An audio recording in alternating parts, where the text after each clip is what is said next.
Olá, sejam muito bem-vindos e bem-vindas à palestra de hoje no CBGcom.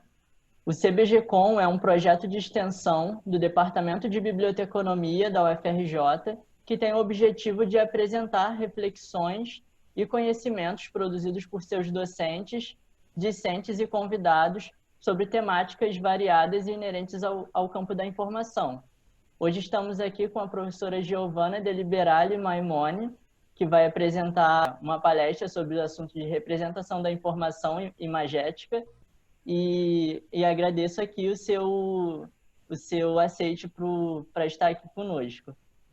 Giovana Deliberale Maimone é professora do curso de Informação e Cultura da Universidade de São Paulo, possui doutorado em Ciência da Informação pela Escola de Comunicações e Artes da USP, Universidade de São Paulo, mestrado também em Ciência da Informação pela PUC Campinas e graduação em Biblioteconomia e Ciência da Informação pela Universidade Federal de São Carlos.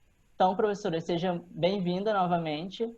Agradecemos a sua disponibilidade e tenha uma boa palestra. Você vai ter, em média, 40 minutos para exercer a sua fala. Marcos, Juliana, muito obrigada pelo convite. Eu estou muito honrada em participar desta live com vocês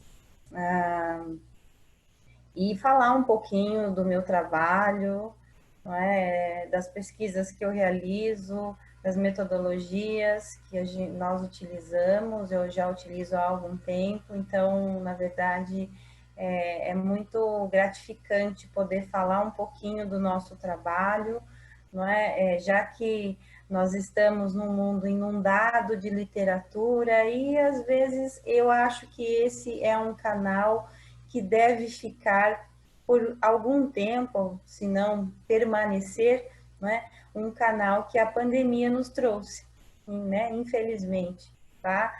Então, é um canal de comunicação muito importante e eu estou muito feliz em estar aqui com vocês hoje, tá? Então, vou falar um pouquinho do meu trabalho, né? Eu trabalho... Bom, primeiro eu vou dizer o meu e-mail, tá? gdmaimone@uspbr, como o Marcos já me apresentou. Eu trato da representação da informação imagética, né? Então, primeiramente, eu vou dizer o seguinte, que quando a gente trabalha com imagem, a gente não separa descrição de tema, né? A parte física da parte temática. A gente tem que estudar meio que tudo mesmo, porque quando nós fazemos a inserção dos dados, nós temos obrigatoriamente que saber algumas informações, alguns dados técnicos que pode fazer a diferença no momento da busca do usuário. Então, quando ele está procurando uma fotografia, de repente, o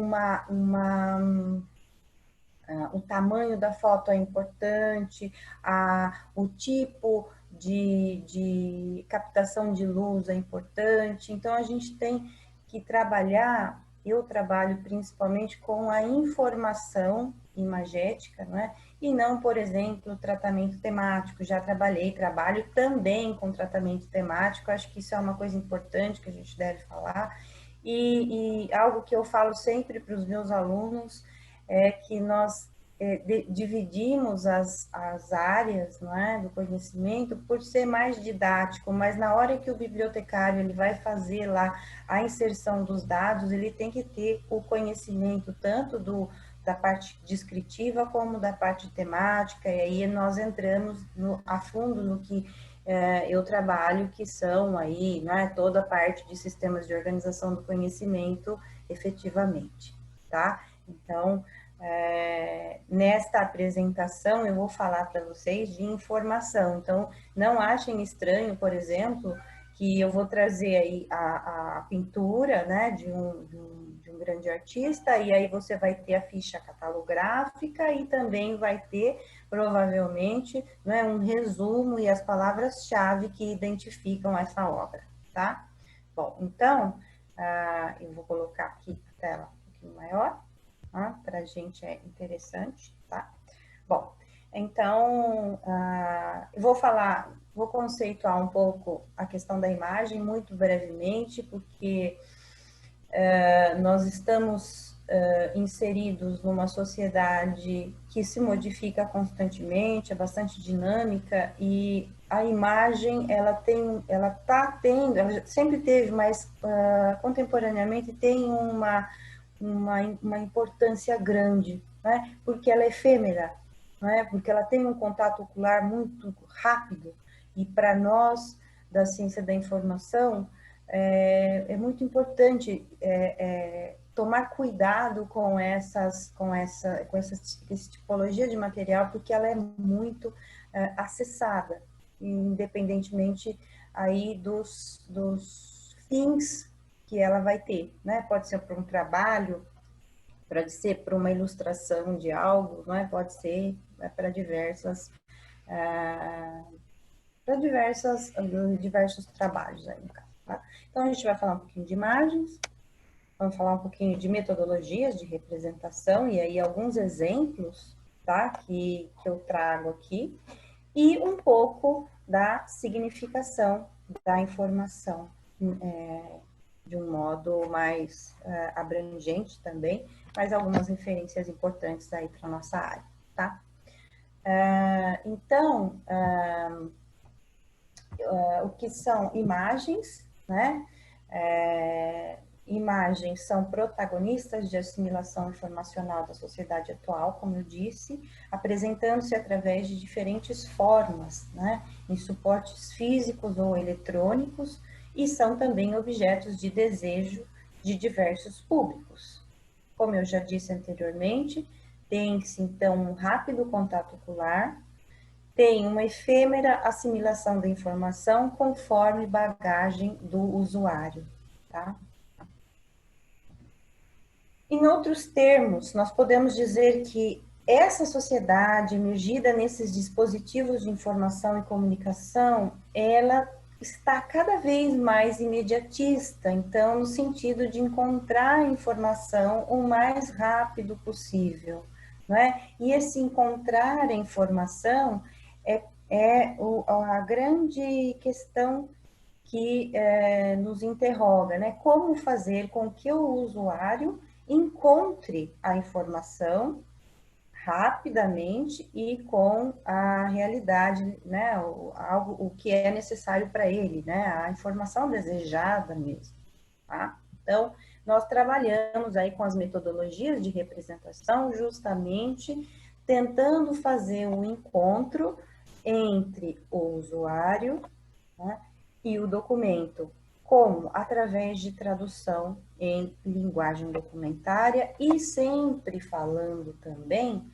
da linguagem do nosso público, tá? Então, essa intermediação que nós fazemos, ela é fundamental para o encontro da informação, e a partir dessa informação que gera novos conhecimentos nos usuários e uma possível comunicação novamente e depois uma próxima produção, né? É o que Carlos Vogt chama de espiral do conhecimento, né? Então, na verdade, o ciclo social da informação colocado pelo Le Quadic, então, a produção, a comunicação e o uso da informação, segundo Carlos Vogt, não seria mais, né, um ciclo, e sim uma espiral, tá? O que muito nos motiva a trabalhar desta forma. Então, a representação de informações está voltada para a recuperação e acesso, que, na verdade, é um dos objetivos mais perseguidos da ciência da informação. Então, nesse sentido, essa recuperação, acesso, vincula-se diretamente à significação atribuída sempre pelo receptor com sua bagagem informacional anterior, né? Então, é o seguinte, nós fazemos o encontro dessa informação até o momento do acesso, quando fazemos de forma adequada, né?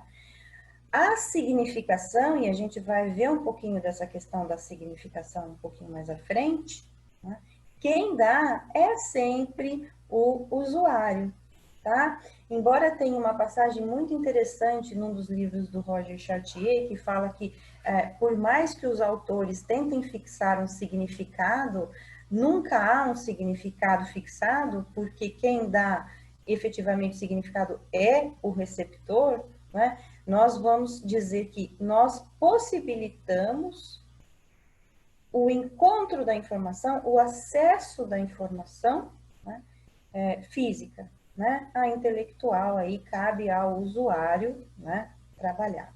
E eu digo assim, informação física é informação nos mais diversos suportes, tá? Pode ser no suporte aí virtual, né, digital. Ainda, né, apesar da interpretação ficar por conta desse usuário, como eu acabei de dizer, o profissional da informação auxilia na busca, né? Como? Indicando pistas de acesso. Essas pistas, elas podem ser descritivas e temáticas. E aí, claro, vai indicar o documento de modo mais objetivo, né? Pelo menos o intuito é sempre esse. Nos documentos imagéticos, além das características físicas, né, existem as implicações contextuais, né, temáticas, espaciais, temporais, que são representativas de uma ou várias épocas. Então, o contexto no qual uma fotografia foi tirada ou um quadro foi pintado são muito importantes para que nós tenhamos aí uma tessitura, né, contextual significativa para o usuário, que ele não só e apenas busque e encontre a informação, mas que ele saia daquele local mais completo informativamente, tá? Então, a imagem, isso que eu acabei de dizer aqui, gente, o usuário encontra no resumo documentário, que eu vou dizer mais à frente, dentro de uma dessas metodologias aí que eu coloco, tá? A imagem, então, por si, ela já apresenta um significado. Então, essa questão aqui é muito interessante, porque é o seguinte, né? Quando a gente fala de uma imagem, essa imagem, ela já é a representação de algo. Né? Ela pode ser a representação em fotografia, ela pode ser a representação em pintura, ela pode ser a representação numa gravura, tá? E a ciência da informação, ela realiza uma meta-representação, né? Ela representa uma representação já feita, que é a própria imagem, aí no caso, tá? Então, é a meta-representação de uma informação imagética. Então, passando aí para as questões metodológicas, existem vários tipos de metodologias de representação de informação de imagens, né? Algumas somente eu vou abordar aqui, né? As que eu escolhi, talvez que sejam, são as que eu trabalho mais de perto aí, tá? Então, esta metodologia é uma metodologia que foi aí criada pela professora Joane Smith em 1987, né? Estudando aí as categorias, então quem, o que, né? Você vai fazer, no caso aí, perguntas, questões à imagem e a resposta vai ser colocada aí no conteúdo informacional. Então, por exemplo, quem está sendo representado na foto, né? Onde foi tirada essa foto, quando foi tirada e como foi tirada. E aí você tem o genérico e o específico, como nós vamos ver a seguir aqui no exemplo, tá? E o sobre, que no caso é a interpretação desta obra, tá? E aí, sempre em relação a essas 4 questões aí, né, que são colocadas, tá? E a dimensão expressiva da imagem, que foi acrescentada posteriormente pela professora Miriam Manini em 2002, tá?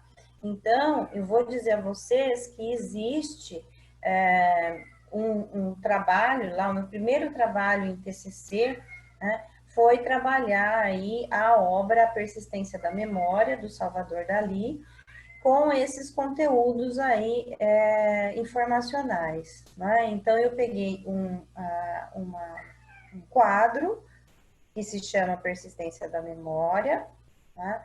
E comecei a fazer questões, né, para essa imagem. Então, por exemplo, né, o que está sendo representado na imagem?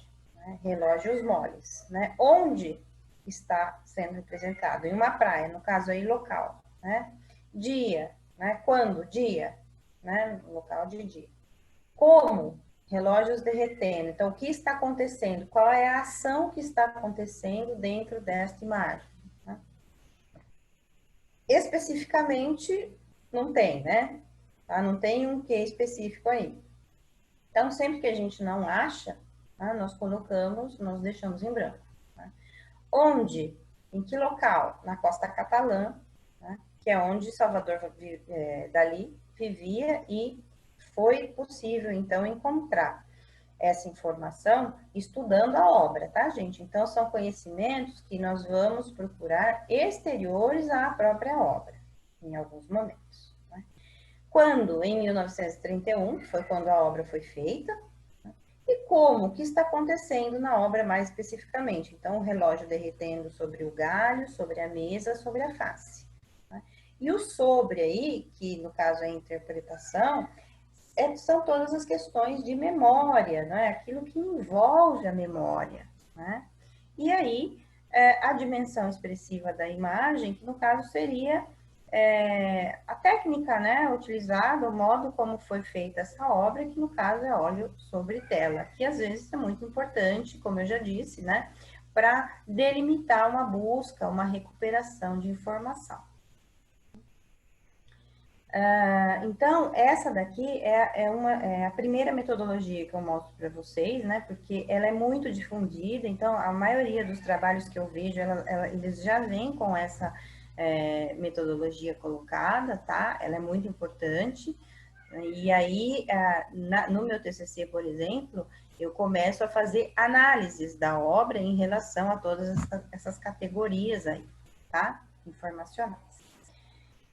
Então, passando um pouco aí, vamos falar aí da questão de outra metodologia, que é uma metodologia abordada por uma pesquisadora espanhola, Maria del Carmen Agustín Lacruz, que fez aí um livro, advindo da sua tese, e que aborda um outro tipo de metodologia mais abrangente e mais específica também, tá? Então, ela traz aí como modo de colocar a sua metodologia. Então, primeira coisa, a exposição do retrato, porque ela trabalhou com a retratística do Francisco de Goya em seu trabalho, então a metodologia dela é essa. A catalogação, então, as informações descritivas, no caso aí, então você tem o nome, o autor, né, nome do autor da obra, o título dessa obra, a data de realização dessa obra, a descrição física dessa obra, então, com dimensões em centímetros, inclusive, tá? A localização delas, cidade, instituição em que se situa a obra, então, onde ela está, as catalogações, ou seja, os números aí catalográficos correspondentes aos diferentes inventários artísticos em que ela passou, em que esta obra passou, né? E a inscrição, né? Algum registro, gravação, então, encontrados na própria obra, tá? Análise, então, de conteúdo aí. Nós temos... Então, veja, a gente teve a parte da descrição, e agora a gente tem a parte da análise de conteúdo, né? Que vai entrar um pouquinho na parte temática.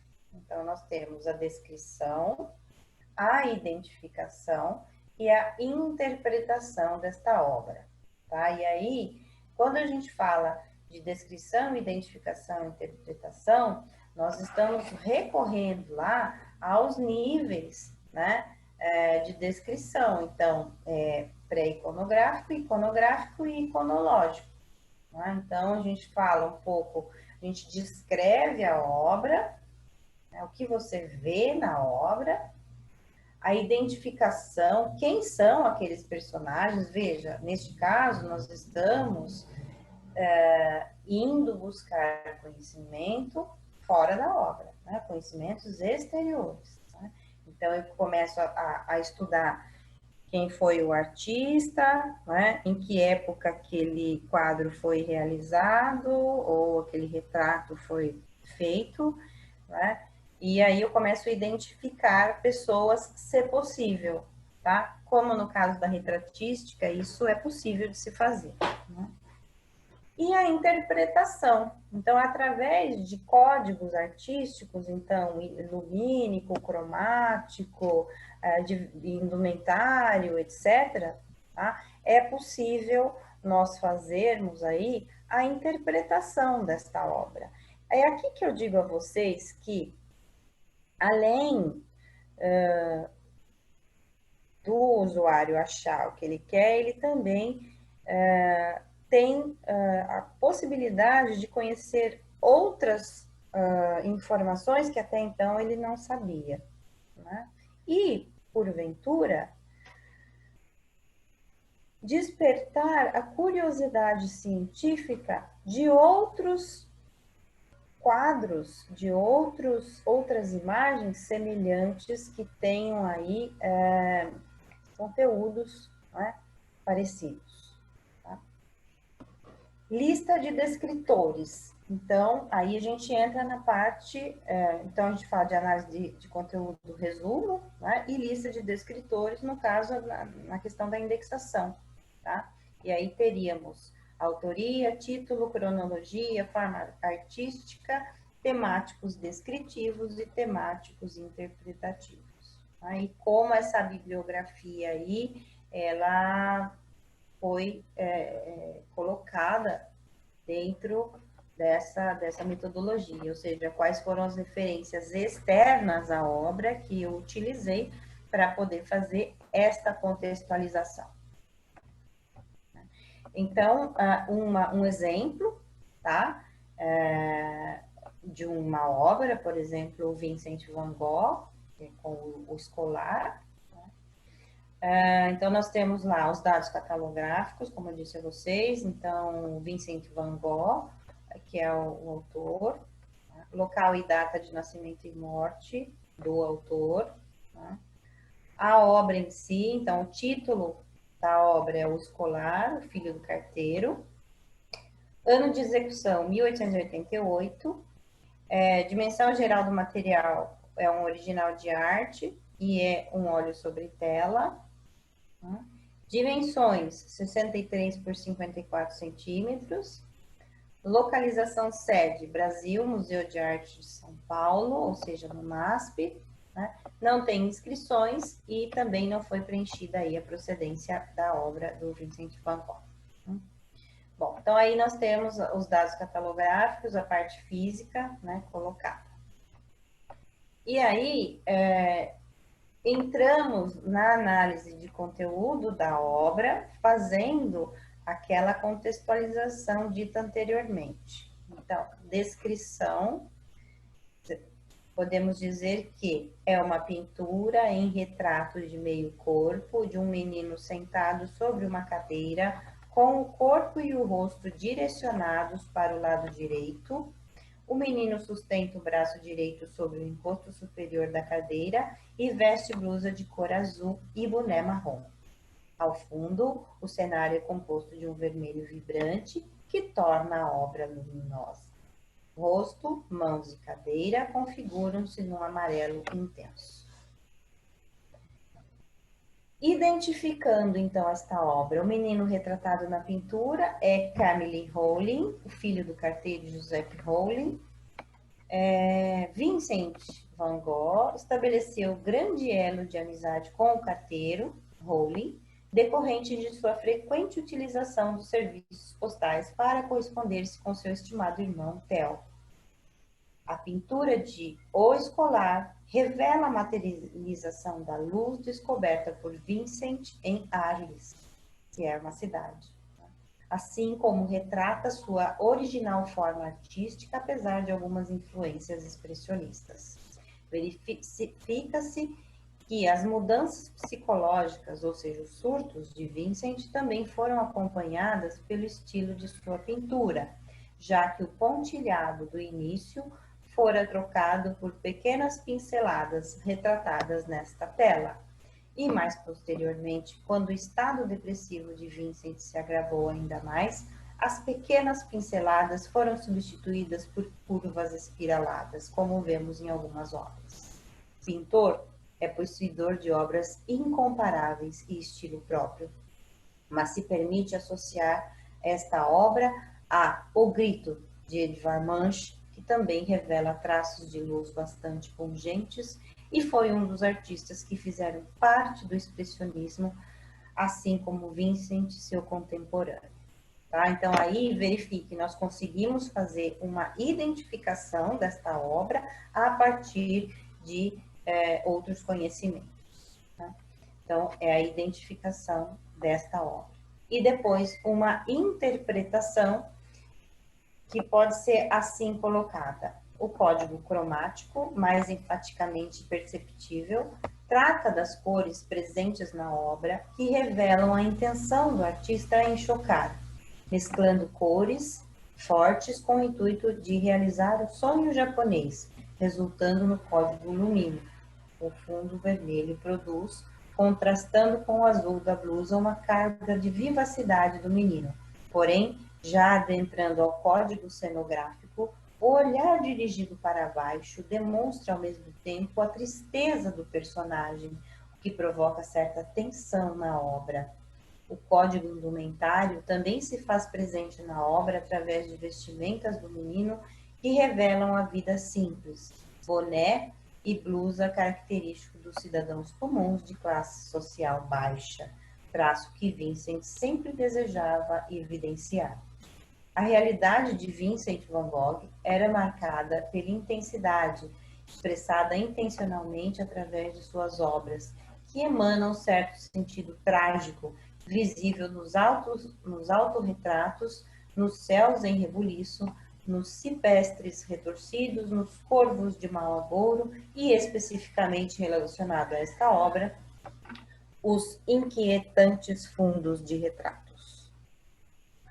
Então, aí nós teríamos, então, aqui, terminamos a parte de conteúdo e começamos, então, a parte de indexação. Então, os descritores desta obra, né? Então, Vincent van Gogh, né? Então, Van Gogh, Vincent. O Escolar, que é o título, né? A Cronologia, século XIX. Natureza, forma artística, então nós temos aí expressionismo, movimentos artísticos, Vincent van Gogh, recriação do mundo, Edvard Munch, etc. Temáticos descritivos, cadeira, menino, menino de boné, menino cabisbaixo, vermelho, azul, etc. E os temáticos interpretativos, solidão, tristeza, menino triste, menino de classe social baixa, etc. Tá? Então, essa seria a indexação, que, claro, teria que ser aperfeiçoada com as linguagens documentárias, então aí fazendo elos de ligação entre, por exemplo, natureza, né, e a descrição desse local. Então, o que significa um menino triste, tá? Então, dentro de um vocabulário controlado, você não tem um menino triste, tá? Você pode ter algum termo, né, que pode se aproximar de menino triste, tá? Bom. E aí, a bibliografia que nós utilizamos para fazer, né, toda essa contextualização, que dentro de um ambiente natural, como são os museus, né, existe de outra forma, né, mas resumo, pequeno resumo que se faz com a possibilidade do bibliotecário atuar assim, né, é um ganho significativo no momento da recuperação dessa obra, tá? Então, geralmente, nós somos um tanto quanto carentes desses resumos, tá? Bom, e aí eu entro na terceira metodologia, que é mais atual, né? Para descrever, aí no caso, a obra em si cultural e as imagens que delas são derivadas. Então, o Cataloging Cultural Objects, ele é um guia que oferece diretrizes para a descrição de obras culturais e suas imagens, tá? E então, é um guia que te ajuda a descrever as obras e a descrever as imagens. Vocês já vão ver que existe aí uma diferença, não é? Entre a obra em si e a imagem da obra, tá? Na descrição, eu digo. E o VRA-Core, que na verdade é um padrão internacional de metadados projetado para descrição de imagens, obras de arte e cultura. Então, o que que acontece? Nós temos um guia de diretrizes e um padrão de metadados. O CCO estabelece os modos de representação da informação em categorias e o VRA Core vai aplicar essa metodologia, né? De que modo? Desse modo aqui, tá? Eu coloquei aqui o registro mínimo porque não cabia na tela aí o registro completo, tá? Desta obra aí, tá? Mas depois existe a possibilidade da gente procurar aqui, ó, através desse link, não é? Que aqui a gente não vai conseguir abrir, mas há a possibilidade de entrar no link aí e trabalhar e para que vocês vejam aí como que funciona isso, tá? É um pouco maior, aqui tem bem mais categorias, mas de modo geral, para que a gente entenda um pouquinho do modo como se trabalha em CCO e em VRA Core, nós temos aí, né, imagem da cortesia da National Gallery, perdão, de Washington, D.C., tá?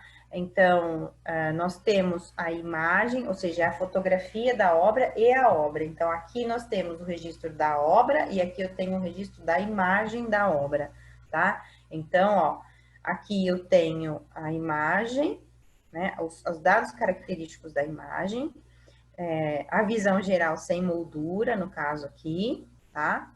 E o tipo de trabalho, imagem digital, poderia ser fotografia analógica. E aí, aqui, no momento que vocês entram aqui no registro todo, tem, por exemplo, quantos pixels tem essa fotografia, quem é o autor dessa fotografia, etc. E a obra em si, que seria o quadro em si, né? Tem aí o pintor, né? O nome do pintor que realizou a tela, tá? Então, veja, nós temos duas artes. Nós temos a arte da pintura e a arte da fotografia, tá? Encontro, então, local, né? De criação desta obra em 1860. Localização onde ela está, então, na Galeria Nacional de Arte de Washington, né? E foi doação da Fundação Avalon. Tá? Título, Outono no Rio Hudson. Tipo de trabalho, pinturas, obras visuais, pintura a óleo, obras visuais. Tá? Então, isso aqui, gente, ó, pinturas, obras visuais, pintura a óleo, obras visuais, são todas referências que estão dentro do CCO e que a partir dele é possível, então, que se faça essa inserção dessas informações neste catálogo, neste tipo, né, de metodologia, tá? Bom, então, são as metodologias que nós utilizamos. Mais recentemente, eu fiz um trabalho com artes arquitetônicas, duas grandes artes arquitetônicas e as fotografias delas, tá?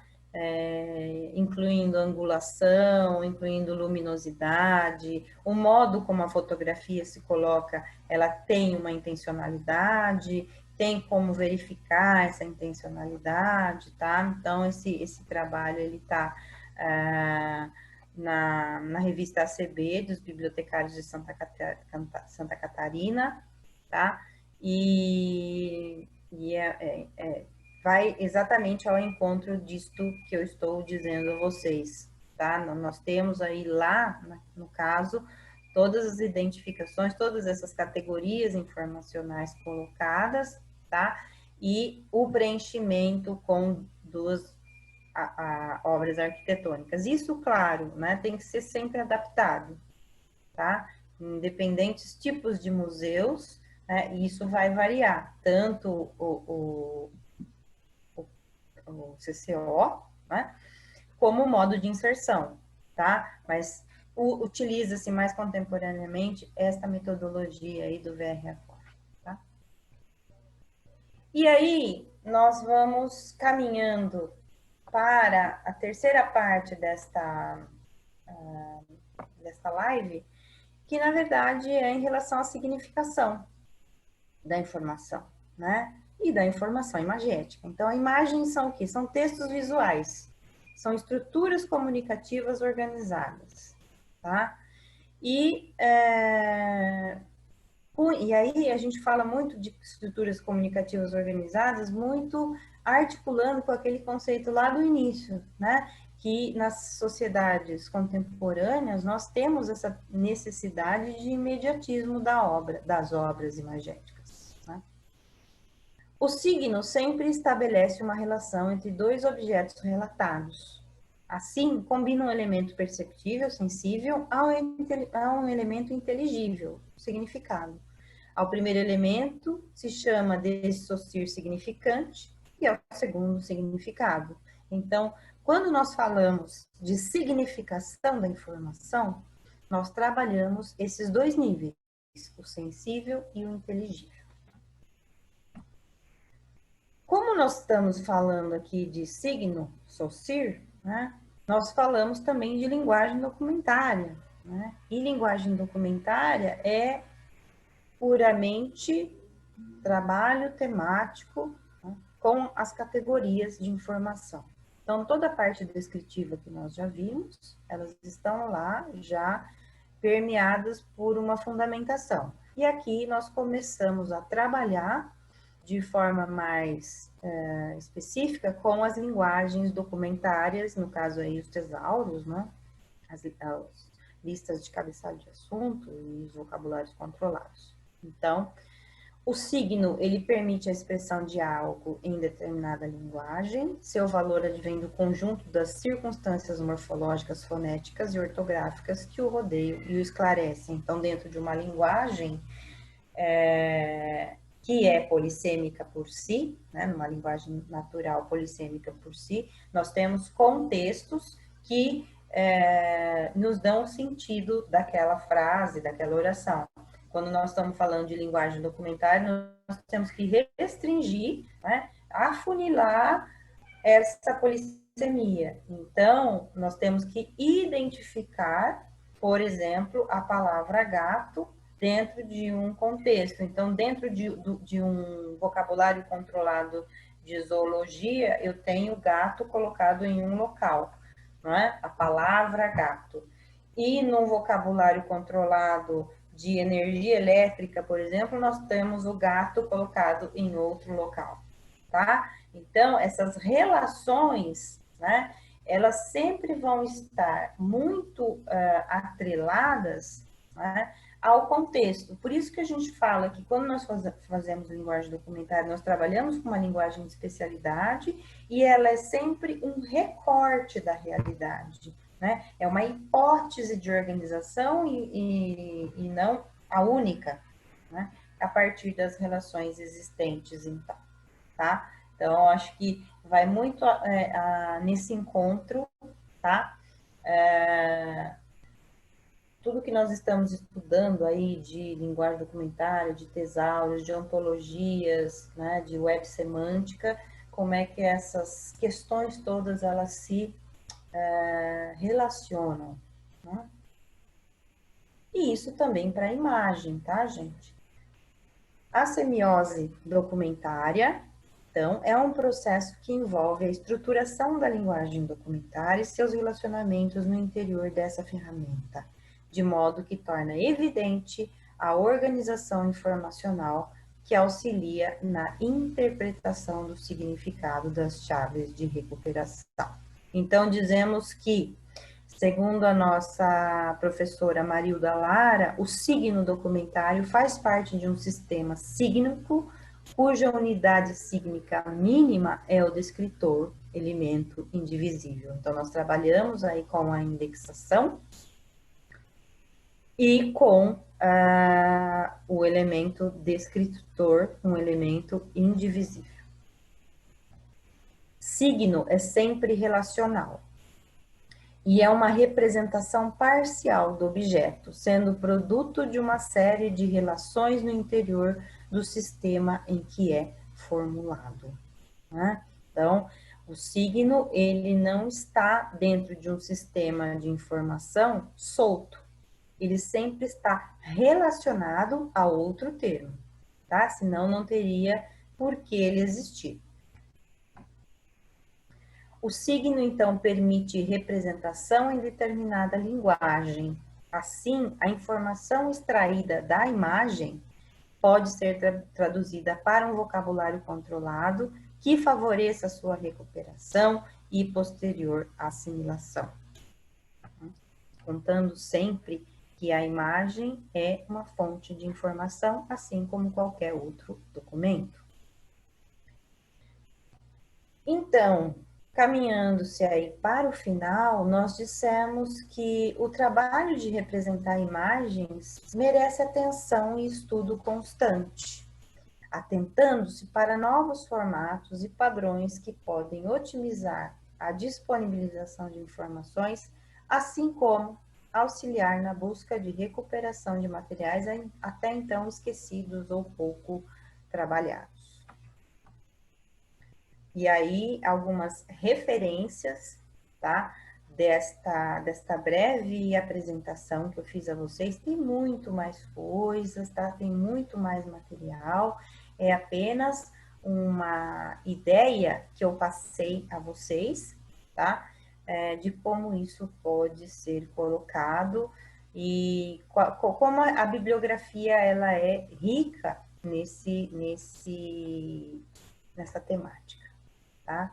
Então, eu me sinto muito honrada, fico gratíssima pelo convite de estar participando aí com vocês, tá? Dessa apresentação. Espero que tenha ficado claro, né, essas metodologias, a questão da significação da informação, o interrelacionamento da significação da informação com as metodologias de representação da informação, né? Por trás disso tudo tem muitos estudos, muita teoria, muita fundamentação, muitos ensaios, porque na área de imagem a gente tem que fazer ensaio para ver se realmente dá certo, né? Então, eu fico muito grata de poder participar com a minha contribuição como pesquisadora, como docente, com o CBGcom, e muito obrigada. O meu e-mail aí é o gdmaimone@usp.br, tá? Quem quiser entrar em contato comigo, fique à vontade. Eu passo a palavra agora ao Marcos, que pode fazer as considerações dele. Muitíssimo obrigada.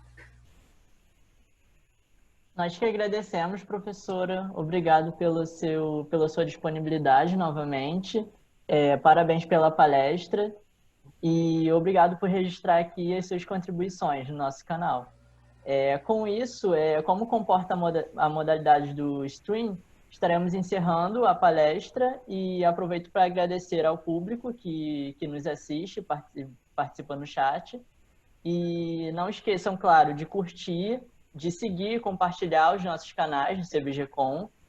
Nós estamos presentes no Instagram como @cbgcom.depbibli, aqui no YouTube como #CBGcom, não esqueçam de se cadastrarem, se registrarem. E também no Twitter, que estamos como @CBGcom2. Então, agradecemos aqui mais uma vez a presença de todos e encerro a live de hoje. Se cuidem, fiquem em casa se puderem, usem aí a máscara e vamos prosseguir. Muito obrigado mais uma vez. Obrigada. Tchau, tchau. Tchau.